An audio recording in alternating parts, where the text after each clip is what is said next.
Okay बेटे, सो आज के लेक्चर में हमने देखना है कि बायोलॉजी ने किस तरह से ह्यूमंस की हेल्प की है कि वो अपनी लाइफ के स्टैंडर्ड को, अपनी क्वालिटी को इंक्रीज कर सके। कुछ सर्विसेज जो कि बायोलॉजी ने ह्यूमंस के लिए की हैं, 4 to 5 सर्विसेज आपकी बुक में गिवन है। मैं यहाँ पे एनलिस्ट सबसे पहले कर देती हूँ और एनलिस्ट करने के बाद फिर मैं आपको उसे एक्सप्लेन कर दूंगी। सो फर्स्ट सर्विस बेटे इन योर बुक इज कि बायोलॉजी ने फूड प्रोडक्शन इंक्रीज की है।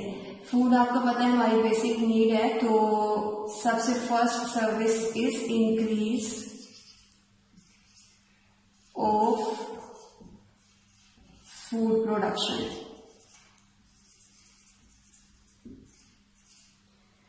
ओके, सो जस्ट मैं पहले एनलिस्ट कर रही हूँ। एनलिस्ट करने के बाद मैं आपको ये चीजें एक्सप्लेन कर देती हूँ। फर्स्ट सर्विस है कि इसने हमारा फूड का नंबर इंक्रीज करवाया है। फूड आपको पता है कि हमारी बेसिक नीड है और ये बायोलॉजी ने हेल्प की है कि हम इसका नंबर इंक्रीज कर सकें।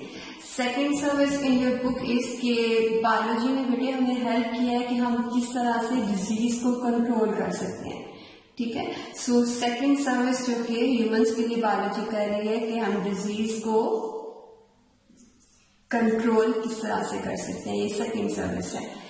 Third service in your book is कि बायोलॉजी ने हेल्प हमें की है कि हम किस तरह से क्लोनिंग का प्रोसेस कर सकते हैं। और क्लोनिंग का प्रोसेस क्या है कि कोई भी ऐसा लिविंग ऑर्गेनिज्म जो आपको अच्छा लगता है, चाहे वो प्लांट्स हैं, एनिमल्स हैं, जिससे आपको बेनिफिट मिल रहा है, उनकी अपनी कॉपीज या रेप्लिकास किस तरह से बनाने हैं। ठीक है, सो क्लोनिंग का प्रोसेस हम बायोलॉजी के थ्रू करेंगे और क्लोनिंग मीन्स कि हमने किसी भी डिजायर्ड ऑर्गेनिज्म की कॉपीज को किस तरह से इंक्रीज करना है।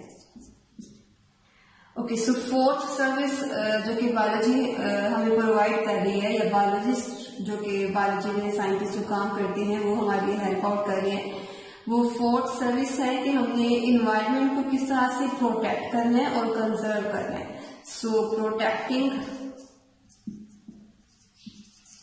And conserving of environment. Protect means कि कोई भी ऐसा केमिकल या कोई भी ऐसा एजेंट जो कि हमारे एनवायरनमेंट को हार्म पहुंचा रहे हैं, हम किस तरह से उसे प्रोटेक्ट कर सकते हैं। और प्रोटेक्ट करने के बाद हम अपनी एनवायरनमेंट को इस तरह जो हमारी पोल्यूशन फ्री एनवायरनमेंट है उस फॉर्म में हम इसे मेंटेन किस तरह से कर सकते हैं, कंजर्व किस तरह से कर सकते हैं, ये आप लास्ट सर्विस पढ़ोगे। ओके, तो फर्स्ट सर्विस को एक्सप्लेन कर लेते हैं कि बायोलॉजी ने किस किस तरह से हमें फूड की प्रोडक्शन को इंक्रीज करने में हेल्प आउट किया है। फर्स्ट सर्विस बेटे जो बायोलॉजी हमारे लिए कर रही है फूड की प्रोडक्शन को इंक्रीज करवाने के लिए, वो है सिलेक्टिव ब्रीडिंग।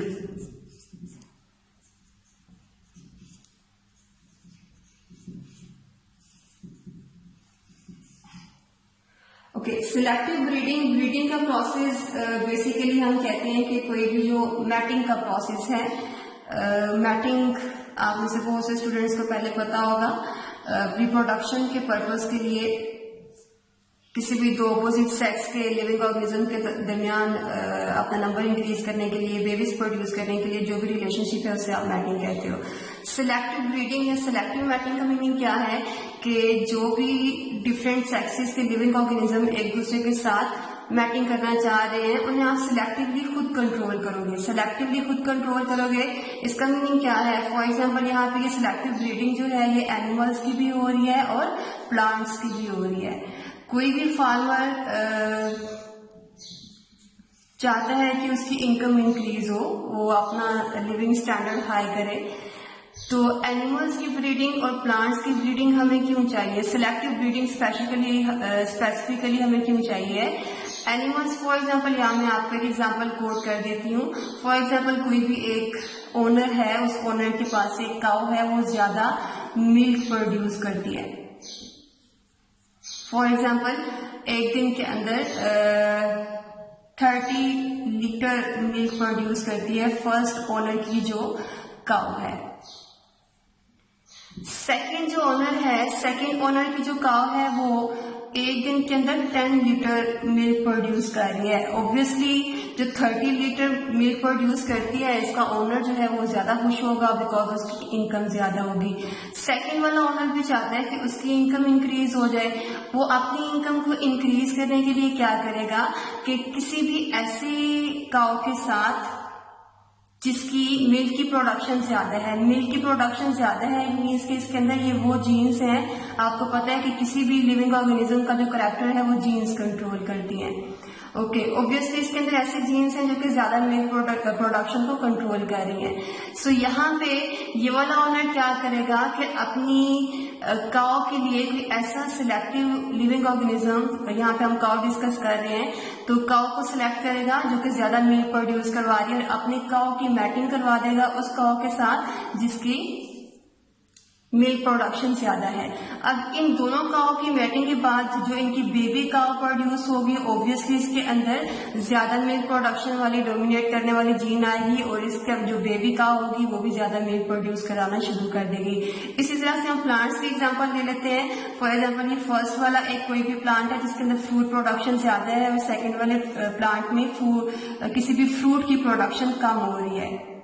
ओके, अब यहाँ पे अगर हम ज्यादा प्रोडक्शन वाले फ्रूट वाले प्लांट की ब्रीडिंग करवा देंगे, मैटिंग करवा देंगे ऐसे प्लांट के साथ जिसकी कम हो रही है तो उसकी फ्रूट की प्रोडक्शन ज्यादा होगी। सो सिलेक्टिव ब्रीडिंग के अंदर आपने क्या किया है कि आपने मैटिंग करवाई है। मैटिंग किसी भी ऐसे लिविंग ऑर्गेनिज्म की जो कि ज्यादा अच्छे तरीके से फ्रूट प्रोड्यूस कर रहा है या ज्यादा नंबर में अच्छी क्वालिटी का और अच्छी क्वांटिटी का दोनों फ्रूट या फिर कोई भी एनिमल्स की जो क्वालिटीज है वो प्रोड्यूस करवा रही है। ओके, सो सिलेक्टिव ब्रीडिंग के अंदर आपने खुद मैटिंग के लिए लिविंग ऑर्गेनिज्म को सिलेक्ट किया है कि जिनकी प्रोडक्शन ज्यादा है, चाहे वो मिल्क की है चाहे वो फ्रूट की है, उन दोनों को आपने मैट करवा दिया है। मैट करवाने के बाद जो उनका बेबी प्लांट या बेबी एनिमल आएगा उसकी प्रोडक्शन अपने पेरेंट्स के जैसी ही होगी। और पेरेंट्स के जैसी कौन सी थी? हाई मिल्क प्रोडक्शन वाली या फिर हाई फ्रूट प्रोडक्शन वाली। ओके, सेकेंड सर्विस बेटे जो बायोलॉजी हमारे लिए कर रही है फ्रूट या फिर एनिमल्स की या फिर प्लांट्स की किसी भी तरह की फूड का नंबर इंक्रीज करवाने के लिए, वो है फूड प्रिजर्वेशन। प्रिजर्व बेटे आप किसी भी ऐसी मीनिंग में ले सकते हैं कि प्रोटेक्शन के मीनिंग में ले सकते हैं। यहाँ पे फूड प्रिजर्वेशन का मीनिंग क्या होगा? प्रिजर्वेशन मैंने आपको बताया प्रोटेक्शन की मीनिंग में ले रहे हैं। फॉर एग्जाम्पल आप कोई भी फ्रूट या वेजिटेबल घर लेके आए हैं, अगर वो आप यूज करने से पहले ही खराब हो गया तो आपके लाने का कोई फायदा नहीं हुआ। तो बायोलॉजी ने हमें हेल्प आउट किया है कि हम किस तरह से फूड को ज्यादा लंबे अरसे तक, ज्यादा लॉन्ग पीरियड तक किस तरह से हम प्रिजर्व कर सकते हैं, प्रोटेक्ट कर सकते हैं। इसमें से जब भी हम फूड प्रिजर्वेशन का बेटे नेम लेते हैं तो सबसे पहले हमारे माइंड में एक साइंटिस्ट आता है और साइंटिस्ट का नाम है लुईस पास्चर। लुईस पास्चर वो साइंटिस्ट था जिसने सबसे पहले हमें ये कॉन्सेप्ट दिया था कि हम किस तरह से मिल्क और मिल्क की प्रोडक्ट्स को किस तरह से ज्यादा लॉन्ग टाइम तक सेव कर सकते हैं। ठीक है, सो लुईस पास्चर ये आपको शॉर्ट क्वेश्चन और ऑब्जेक्टिव में आ जाता होता है, चाहे वो एमसीक्यूज हैं, शॉर्ट क्वेश्चन है कि सबसे पहले फूड को प्रिजर्व करने का कॉन्सेप्ट लुईस पास्चर ने दिया। और लुईस पास्चर का कॉन्सेप्ट किस चीज के बारे में था कि मिल्क और मिल्क प्रोडक्ट्स में इसके कोई भी ऐसी चीज जो कि मिल्क की बनी हुई है, इसमें योगर्ट आ जाएगा, इसमें चीज और बटर, ये सारी चीजें जो कि आप मिल्क से बनाते हैं वो सारी चीजें इसके अंदर आ जाती हैं। ओके, सो लुईस पास्चर ने हमें सबसे पहले बताया था कि मिल्क और मिल्क प्रोडक्ट्स को आप किस तरह से ज्यादा लॉन्ग टाइम तक सेव कर सकते हैं। और मिल्क प्रोडक्ट्स को सेव करने का जो प्रोसीजर था पास्चर के नेम पे ही है, और पास्चर के नेम पे हमने इस प्रोसेस को बोला था कि ये पास्चराइजेशन का प्रोसेस है। ठीक है, ये आपको शॉर्ट क्वेश्चन में आ सकता है कि पास्चराइजेशन प्रोसेस किसने इंट्रोड्यूस करवाया, किसने, कौन था? Lewis pasture. और पास्चराइजेशन का प्रोसेस क्या है कि हम मिल्क और मिल्क प्रोडक्ट्स को किस तरह से ज्यादा लॉन्ग पीरियड तक सेव कर सकते हैं, कंजर्व कर सकते हैं। ओके, अब यहाँ पे सेकेंड जब भी हमने पढ़ा फूड प्रिजर्वेशन के, हमने फूड प्रिजर्वेशन ज्यादा लॉन्ग पीरियड तक सेव करवाना है। क्यों है? बिकॉज हम चाहते हैं कि हमारी जो भी फूड है वो ज़्यादा लॉन्ग पीरियड तक चले, ज़्यादा जल्दी ख़राब ना हो जाए, और हम जो चीज़ खरीद के लाए हैं, बाय करके लाए हैं, उससे हमें कोई भी हमारी जो मनी हमने उस पर वेस्ट की है वो उस पर वेस्ट ना हो जाए, ज़ाया ना हो जाए। ओके, सो इसमें लुईस पास्चर का शॉर्ट क्वेश्चन मैंने आपको बता दिया, ये एमसीक्यू में भी आ सकता है। लुईस पास्चर का प्रोसेस को आप पास्चराइजेशन कहते हो। पास्चराइजेशन क्या है कि मिल्क और मिल्क प्रोडक्ट्स को आप ज्यादा लॉन्ग पीरियड तक सेव किस तरह से कर सकते हैं। ओके, सो थर्ड बेटे जो फूड प्रोडक्शन को इंक्रीज करवाने का टर्म है वो है biological control.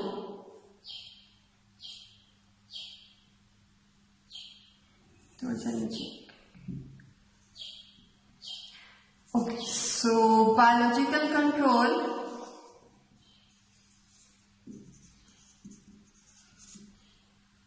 first was selective breeding, second is food preservation, and third one is biological control. Okay, biological control में क्या होता है कि biological control ऑब्वियसली आपको इसके नेम से पता चल रहा है कि आप किसी चीज को कंट्रोल करना चाह रहे हैं, लेकिन वो कोई भी लिविंग ऑर्गेनिज्म से रिलेट कर रही है। बायोलॉजिकल कंट्रोल में बायोलॉजिकल कंट्रोल को यूज करने से पहले जो हमारे फार्मर थे वो अपनी क्रॉप्स के ऊपर जितने भी इंसेक्ट्स थे और जितने भी पेस्ट थे, इंसेक्ट्स बेटे आर्थ्रोपोड्स को कहते हैं। आर्थ्रोपोड्स कोई भी ऐसा लिविंग ऑर्गेनिज्म जिसकी जॉइंटेड लेग्स होती हैं। पेस्ट के अंदर वर्टेब्रेट्स भी आ सकते हैं, इंसेक्ट्स भी आ सकते हैं, आर्थ्रोपोड्स भी आ सकते हैं। सारे जो इंसेक्ट्स हैं वो पेस्ट के अंदर आ सकते हैं, लेकिन सारे पेस्ट इंसेक्ट्स के अंदर नहीं आ सकते। इंसेक्ट्स और पेस्ट हमारी क्रॉप्स को डिस्ट्रॉय कर देते हैं। जितनी हमारी एक एनुअल यील्ड होती है, डिस्ट्रक्शन की वजह से एनुअल यील्ड कम हो जाती है। हमारी यील्ड कम हो जाती है तो ऑब्वियसली जो फार्मर है हमारा, उसकी इनकम कम हो जाएगी। जो उससे मेहनत की है उसकी मेहनत के बदले में उसको उसका जो रिवार्ड है वो कम मिलेगा। सो जितने भी किसी भी क्रॉप के ऊपर एक्स्ट्रा इंसेक्ट्स हैं, जितने भी कीड़े मकोड़े हैं, उनको किल करने के लिए हमारे फार्मर्स क्या करते हैं कि क्रॉप्स के ऊपर इंसेक्ट्स को किल करने के लिए केमिकल स्प्रे करते हैं। उस केमिकल को कहते हैं इंसेक्टिसाइड। और पेस्ट को किल करने के लिए एक केमिकल स्प्रे करते हैं, इस केमिकल को कहते हैं पेस्टिसाइड। अब ये दोनों केमिकल्स फार्मर्स के लिए तो बहुत बेनिफिशियल हैं। बेनिफिशियल क्यों है? बिकॉज ये सारे जो इंसेक्ट और पेस्ट जो उनकी क्रॉप्स को डिस्ट्रॉय कर रहे थे, ये उन सारे इंसेक्ट्स को और पेस्ट को किल कर देंगे। इंसेक्ट और पेस्ट किल हो जाएंगे तो जो फार्मर की क्रॉप है वो ऐसा रहेगी, उसका कोई भी लॉस नहीं होगा। ओके, ये फार्मर के लिए तो बहुत बेनिफिशियल है। लेकिन जब यही फूड जिसके ऊपर इंसेक्टिसाइड और पेस्टिसाइड स्प्रे हुआ है, यही फूड जब हम घरों में लाके यूज करते हैं और अगर हम उसे प्रॉपर वॉश नहीं करते, तो बेसिकली मैंने आपको पहले बताया ये दोनों केमिकल्स हैं, केमिकल्स टॉक्सिन्स हैं, बिकॉज ये किल कर रहे हैं इंसेक्ट्स को और पेस्ट को। ओके, अब यहाँ पे इंसेक्टिसाइड और पेस्टिसाइड ये दोनों फार्मर्स के लिए तो बहुत बेनिफिशियल थे, लेकिन यही केमिकल जब हम घरों में एज अ फूड यूज करेंगे और प्रॉपर वॉश नहीं करेंगे तो ये डाइजेस्टिव डिसऑर्डर्स काज करवा सकता है, जिसमें डायरिया और कॉन्स्टिपेशन के इश्यूज ज्यादा देखने को मिलते हैं। सो डाइजेस्टिव डिसऑर्डर्स काज करवा सकते हैं। ओके, अब यहाँ पे डाइजेस्टिव डिसऑर्डर्स काज करवा रहे हैं इंसेक्टिसाइड पेस्टिसाइड्स, इट मीन्स कि हमारे लिए बेनिफिशियल नहीं है, लेकिन फार्मर जो कि क्रॉप को सो करा रहा था, जो उस पर काम कर रहा था, उसके लिए जरूर बेनिफिशियल है। ओके, अब यहाँ पे बायोलॉजी ने फिर हेल्प किया कि फार्मर्स बजाय इसके कि यहाँ पे इंसेक्टिसाइड और पेस्टिसाइड्स को क्रॉप्स के ऊपर, फूड के ऊपर स्प्रे करें इंसेक्ट और पेस्ट को किल करने के लिए, यहाँ पे हम बायोलॉजी की हेल्प ले सकते हैं। बायोलॉजी की हेल्प हम किस तरह से ले सकते हैं? बायोलॉजी की हेल्प हमें यहाँ पे मिलेगी मैं आपको पहले एक कॉन्सेप्ट दे चुकी हूँ पैरासाइट की फॉर्म में। हमारे पास कोई भी इंसेक्ट है या पेस्ट है, यहाँ पे एक एग्जांपल ले लेते हैं और एग्जांपल आपकी बुक वाली ले लेते हैं। फॉर एग्जांपल एफिड एक छोटा सा फ्ली लाइक लिविंग ऑर्गेनिज्म है। ये एफिड वॉलनट ट्री के ऊपर अटैक करता है और वॉलनट की प्रोडक्शन को कम कर देता है।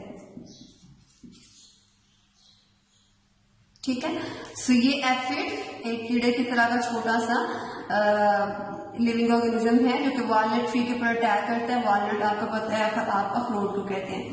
ओके, इस ट्री के ऊपर जब ये अटैक करता है तो उसकी प्रोडक्शन कम हो जाएगी, उसकी प्रोडक्शन कम हो जाएगी तो ऑब्वियसली ये फार्मर के लिए लॉस की तरफ जाएगा।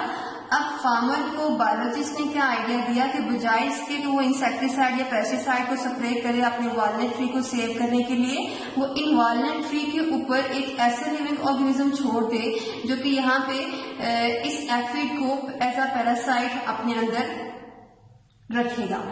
एफिड को एज अ पैरासाइट रखेगा, वो यहाँ पे हम ले सकते हैं वैस्प। वैस्प क्या करता है कि एफिड, जैसे ही हम इस ट्री के ऊपर वैस्प का स्प्रे करेंगे, ये एफिड्स वैस्प के अंदर एज अ पैरासाइट रहना शुरू कर देंगे। और पैरासाइट मैंने आपको बताया था वो लिविंग ऑर्गेनिजम्स हैं जो कि किसी भी और लिविंग ऑर्गेनिज्म के ऊपर डिपेंड करते हैं अपने फूड के लिए और अपने सर्वाइवल के लिए। Okay, so wasp as a parasite aphid को किल करेगा, बिकॉज एफिड्स पैरासाइट्स आपको पता है कि दो तरह के हैं जो कि अपने होस्ट को नुकसान पहुंचा भी सकते हैं और अपने होस्ट को नुकसान नहीं भी पहुंचाते। सो यहाँ पे ये जो वैस्प है ये एफिड्स को किल कर देगा, बिकॉज पैरासाइट्स ये वो पैरासाइट्स हैं जो कि एफिड्स को नुकसान पहुंचाएंगे और उसको किल कर देंगे। ओके, अब यहाँ पे वैस्प का स्प्रे करने की वजह से यहाँ पे एफिड्स भी किल हो गए। एफिड्स किल हो गए तो हमारे जो वॉलनट ट्री थे ये भी सेव रहेंगे। वॉलनट ट्री सेव रह रहा है तो इट मीन्स कि उसकी जो प्रोडक्शन थी, एनुअल प्रोडक्शन, वो भी सेम रहेगी और कोई भी फार्मर को लॉस नहीं होगा। और जो केमिकल्स यहाँ पे हमें बाद में इश्यूज काज करवा रहे थे, डाइजेस्टिव डिसऑर्डर्स के या डाइजेस्टिव इश्यूज काज करवा रहे थे, वो भी यहाँ पे हमने रिजोल्व कर लिया है।